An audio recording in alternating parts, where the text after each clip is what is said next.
Eu tinha medo de ficar sozinha no meu próprio quarto e hoje nós vamos falar de como Deus transformou o meu medo. E o que vai nortear a nossa conversa vai ser o Salmo 91, no versículo 5. Não terás medo do terror de noite e nem da seta que voa de dia. O que o salmista demonstra com esse versículo, gente, é que quando nós estamos no esconderijo do Altíssimo, não tem mal e nem medo que assole a nossa alma.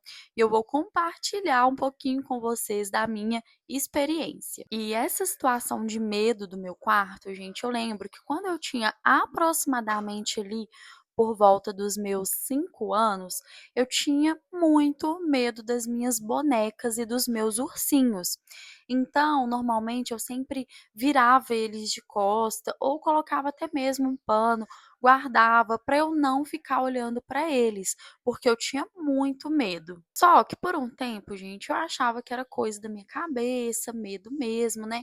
Principalmente pela maioria das vezes ser somente a gente que tem esse tipo de experiência, e é super normal a criança também ter medo. Só que o meu medo, não era um medo, ele era um terror mesmo. Nesse período de 5 anos, eu tive esse episódio, principalmente quando eu morava em Belo Horizonte, numa casa lá. E após esse episódio, eu não tive mais medo. E eu fui voltar a ter medo do meu quarto quando eu tinha entre 9 e 10 anos, mais ou menos. Eu lembro que nós mudamos para nossa casa própria e nessa casa eu ia ter o meu tão sonhado quarto somente para mim, que aqui em casa nós somos em 3 irmãos, então eu dividi o quarto com eles e lá não, gente, lá eu teria um quarto somente para mim, com suíte, ia ser um sonho de toda criança, né? Mas só que não, gente, era uma casa que ficava num bairro deserto, não tinha muitas casas, então ventava muito e eu sentia muito medo desses barulhos que faziam. Então era barulho de vento em janela, aquele barulho de vento soprando, além de ser divisa também com uma indústria, né, que tem aqui na minha cidade, fazia muito barulho de madrugada. Então eu lembro que eu vivia apavorada. E logo após também a gente ter se mudado nesse período de adaptação, um amigo do meu pai faleceu, eu comentei com vocês no vídeo do meu testemunho.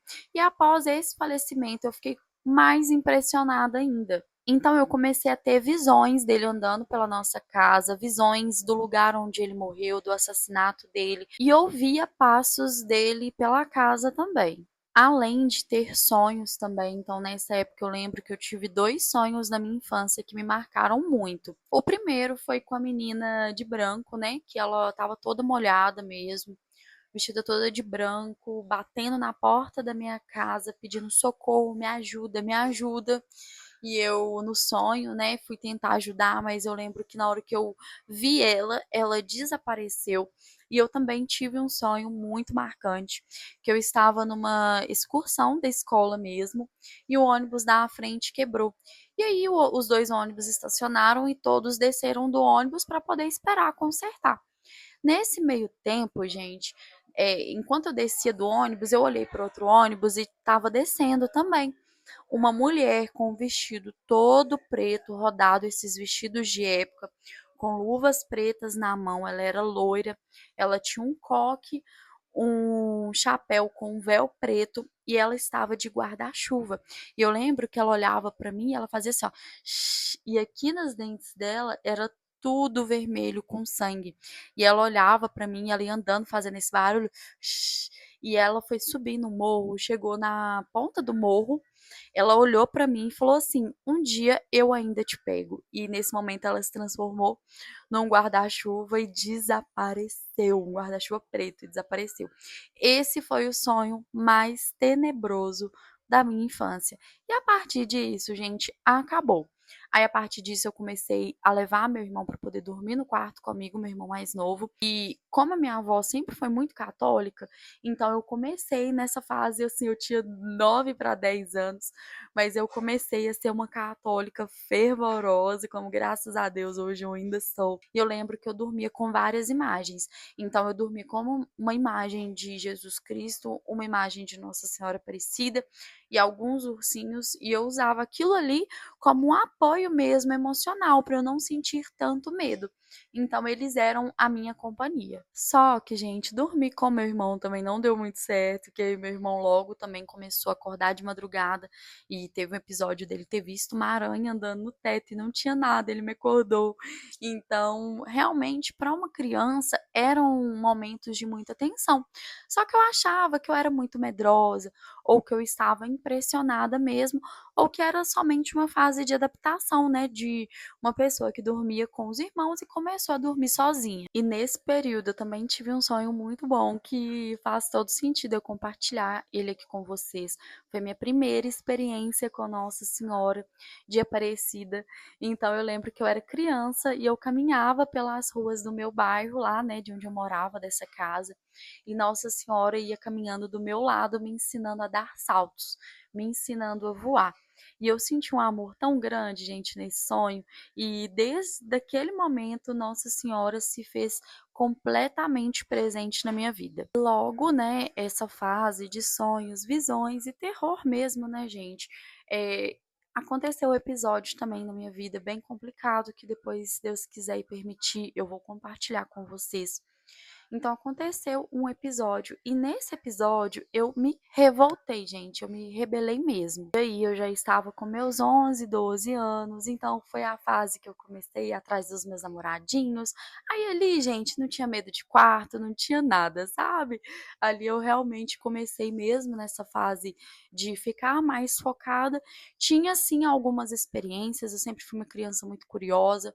Então, tudo que era brincadeira envolvendo coisas espirituais, eu me interessava, eu queria entrar, quis virar skatista, comecei a querer virar gótica, enfim, eu realmente passei por um episódio de rebeldia. E enquanto eu estava nesse episódio, cessaram essas visões, esses medos, e logo nós também mudamos de casa. E nessa outra casa que nós fomos, eu já tinha ali por volta dos meus 16 anos. E naquela casa, gente, foi quando eu tive a paralisia do sono. Então eu dormia, ficava flutuando pela casa, né, vendo as pessoas conversarem, as pessoas se movimentarem, e eu tentava falar, gente, me acorda, porque eu não conseguia acordar de jeito nenhum. E era um desespero, porque eu não acordava, eu ficava flutuando, eu via tudo o que estava acontecendo e eu entrava em completo desespero. Até chegar a algo que eu não consigo saber até hoje, e puxava minhas pernas, ia me arrastando e me levava para um lugar que, após eu ser arrastada, eu esquecia completamente. E além dos episódios de paralisia do sono, eu também tinha visões noturnas. Então, principalmente quando apagava a luz do meu quarto, eu via muitas sombras passando assim o tempo inteiro. E era tão real, gente, que tinha sombras que paravam assim, ó, nessa distância do meu rosto.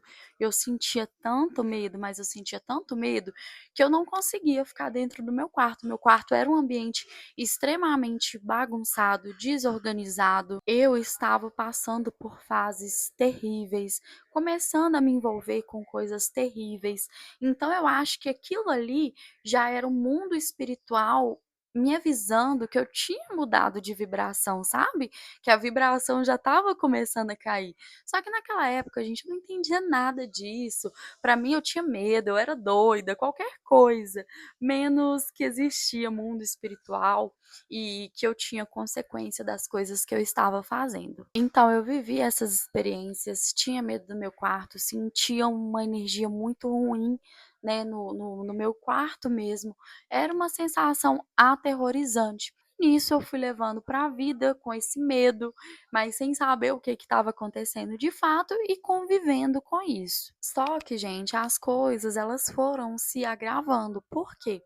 Além dessas paralisias do sono, vultos e sentir essa sensação de medo dentro do meu quarto, eu comecei a também ter sonhos com ataques demoníacos, tá? Então, eu lembro que eu tinha diversos sonhos com entonações sexuais, tá? De possessão, de libertação, vários sonhos assim macabros, e isso tudo reforçava muito esse medo meu.